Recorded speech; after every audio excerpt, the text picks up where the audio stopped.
In a world ravaged by chaos, humanity is battling its most terrifying foe yet, the mad zombie disease, a mutation of the infamous mad cow virus. This apocalyptic scourge has decimated governments, armies, and societies, leaving behind only desperate survivors. Zombies, now more cunning, violent, and ravenous than ever, roam the planet in search of their next meal. Trust among humans is a relic of the past. Everyone is either a threat or destined to turn into a flesh-eating monster. In this hostile world, some survivors have ditched their real names for nicknames based on their cities of origin, a small shield against forming attachments. Meet Columbus, a quirky and paranoid survivor who's crafted a series of personal rules to navigate the apocalypse. Rule number 1. Cardio, because outrunning zombies is a life-or-death necessity. Rule number 2. Double tap. Always ensure the zombie is really dead before moving on. Rule number 3. Beware of bathrooms. Zombies have a knack for ambushing victims in these vulnerable moments. Rule number 4. Fasten your seatbelt. Car crashes are as deadly as the undead. These rules, born from observation and sheer terror, have kept Columbus alive thus far. 2 months after the outbreak, Columbus is surviving in Texas. At a gas station, he cautiously approaches the bathroom, noticing a bloody fingerprint on the door. He steps back just as a zombie lunges out, snarling. Screams echo as another zombie joins the chase, hitting across the pavement. Thinking fast just as a zombie claws at him from the back seat. The struggle sends the car crashing into a building. Columbus's seatbelt saves him, while the unbelted zombie rockets through the windshield. Groggy but alive, Columbus grabs his shotgun and finishes the undead attack. Columbus watches as the truck screeches to a halt. Out steps Tallahassee, a tough-as-nails survivor wielding a gun and oozing confidence. The two men eye each other warily until Columbus signals for a ride. Tallahassee nods, and Columbus climbs aboard, but not before thoroughly checking the back seat. Tallahassee is a force of nature. Flashbacks reveal him slicing through zombies with chainsaws, a man utterly at ease in the carnage. However, his singular obsession with finding Twinkies, the sweet, golden snack cakes, paints a surprising picture of whimsy amidst the chaos. The two begin their journey together, though Tallahassee insists he's not interested in making friends. Their first stop? A crashed snack truck. Tallahassee's hopes soar as he imagines it packed with Twinkies. But after cracking open the doors, they find every snack except Twinkies. Enraged, Tallahassee launches into a hilarious tantrum while Columbus watches, amused yet a little concerned. Later, they take a bathroom break. Columbus, sticking to rule number 3, checks every stall before doing his business. While sitting in a vulnerable position, he admits to himself his many phobias, including his mortal fear of clowns. He even imagines one crawling under the stall door, scaring himself half to death.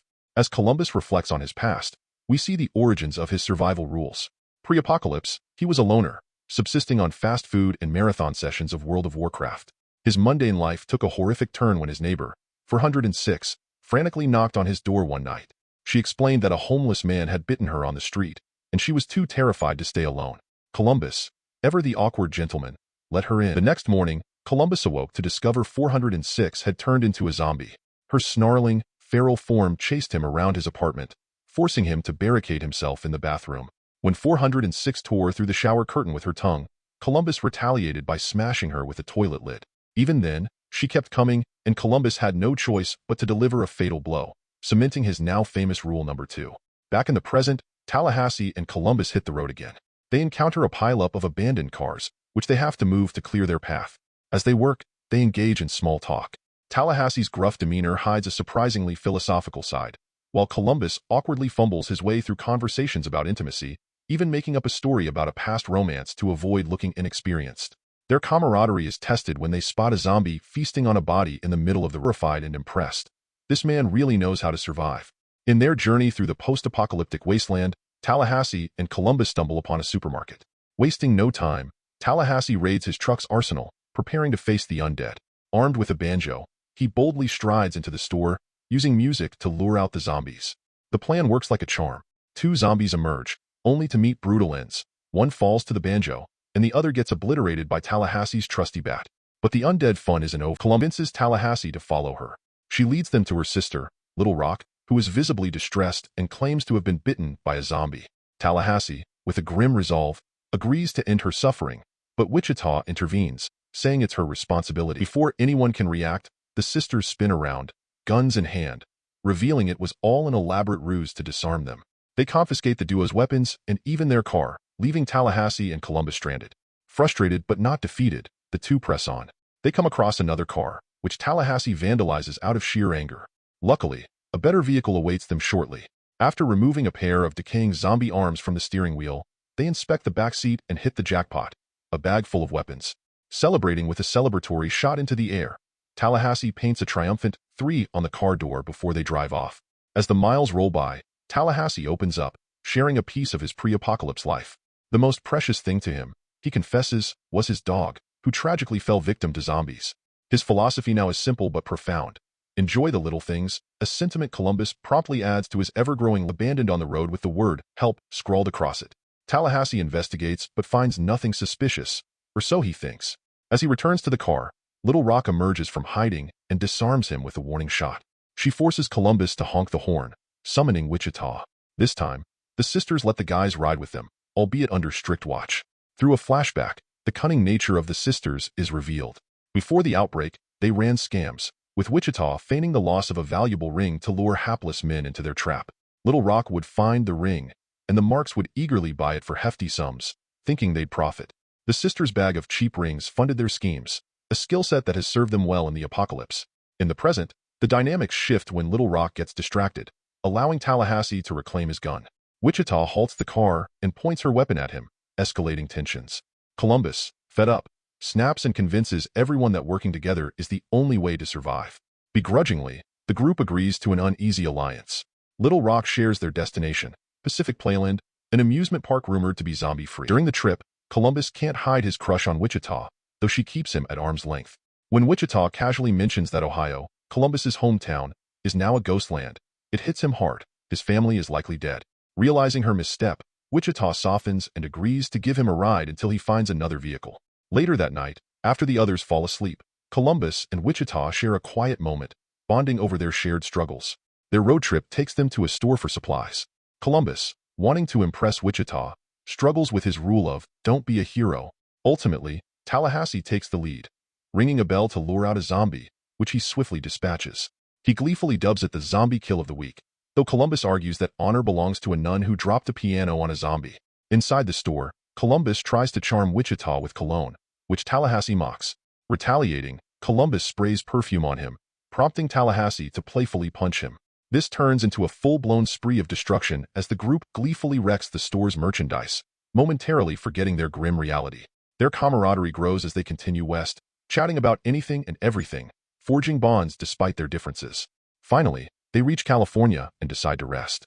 After finding a Hollywood map, they shoot a few stray zombies and break into Bill Murray's mansion. Wichita is thrilled to be in the home of her idol, though Little Rock, unfamiliar with him, remains unimpressed. Exploring the mansion, the group is startled when what appears to be a zombified Bill Murray approaches. Wichita reacts swiftly, striking him with a golf club. Murray cries out in pain, revealing he's not a zombie at all. He explains he wears zombie makeup to blend in and avoid attacks, a clever survival strategy in this chaotic world. The bizarre yet humorous encounter with Murray injects levity into their harrowing journey, highlighting the strange and unpredictable nature of their new reality. Tallahassee and Wichita are more than just zombie killers. They're fans of life's finer absurdities. Their visit to Bill Murray's mansion takes an unexpected turn as Bill strokes his ego, basking in the praise of his unexpected guests. The night takes a wild twist when Bill decides to share some of his secret stash of Mary Jane. The group indulges, and soon, reality blends with fiction. Armed with props from Bill's movie collection, they don Ghostbusters gear and hilariously pretend to hunt spirits, cementing this moment as one of sheer chaotic fun. But the fun takes a darker, prankster twist. Bill dons zombie makeup and enters the theater making eerie noises, fully intent on giving Columbus the scare of a lifetime. The plan works too well. A panicked Columbus shoots Bill, and by the time the truth comes out, it's too late. Bill Murray collapses onto a seat, dying with an iconic one-liner about regretting his role in Garfield.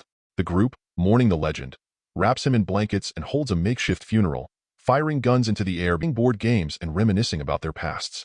The drama deepens when Tallahassee reveals his most guarded secret.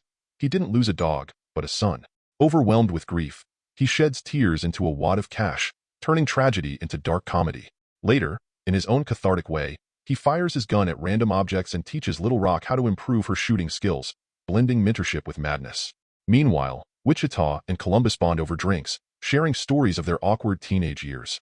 Columbus admits he never had a prom date, prompting Wichita to improvise. She invites him to dance, creating a rare tender moment in their zombie-filled existence. Just as they're about to kiss, his usual brashness. Wichita confesses she likes Columbus, but insists she can't afford attachments, prioritizing her sister and survival. The next morning, fear gets the best of Wichita.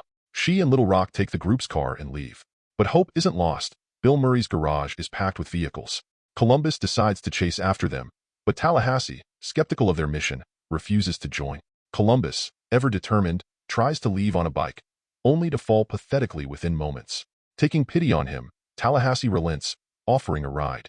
Meanwhile, the sisters reach Pacific Playland, where they indulge in the rare luxury of fun. Lights flash, rides roar, and for a brief moment, it's like the world isn't over. But their joy triggers unintended consequences. The noise attracts a massive zombie horde.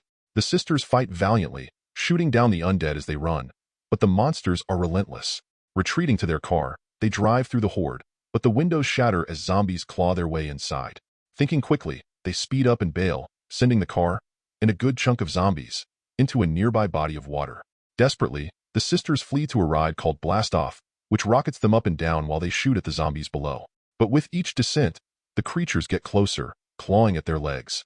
When the ammo runs out, they resort to kicking the undead off, hanging on as the ride nears its end. Just as hope dims, the guys arrive, smashing through the zombie horde with their car and unleashing a hailstorm of bullets. Columbus spots the submerged car and fears the worst, but then he hears the sisters screaming for help from the ride. Tallahassee takes the lead, creating a diversion by honking a horn to draw the zombies away. His heroics escalate into a full-blown action sequence as he fights off the undead while dangling from a ride, climbing onto a roller coaster, and even locking himself in a game booth for a high-octane shooting spree. Armed to the teeth, he decimates the horde with unparalleled skill and unrelenting determination. Columbus, meanwhile, charges into the haunted house, battling zombies and using the environment to his advantage. He triggers a swinging ride to crush the pursuing undead before confronting his worst fear, a zombie clown. Summoning every ounce of courage, Columbus breaks his "don't be a hero" rule for Wichita. Grabbing a hammer from a game booth, he smashes the clown's head in a climactic showdown. At Blastoff, the sisters are moments from doom, but Columbus activates the ride, sending the last zombie plummeting to its death. Reunited at last, the group celebrates. Wichita, finally letting her guard down, reveals her real name and shares a kiss with Columbus, marking a turning point in their relationship. The final scene unfolds with a blend of comedy and chaos. Inside a store, Tallahassee frantically searches for Twinkies, his ultimate comfort food. They hear a noise and, in a trigger-happy panic, shoot at a storage door, only to find a rat. Unfortunately, their stray bullets also destroy the last box of Twinkies. Heartbroken, Tallahassee's despair is interrupted by the sisters, who prank the group by pretending to leave again. Instead, they toss a single Twinkie to Tallahassee before the group piles into their car, driving off together, hitting one last zombie for good measure. And that's a wrap on the chaotic, zombie-filled adventure of Zombieland. From gut-busting humor to heartwarming moments, this movie proves that even in the apocalypse, there's room for Twinkies, epic pranks, and unlikely friendships. If you love this recap, make sure to like, subscribe, and hit the bell icon for more thrilling movie breakdowns.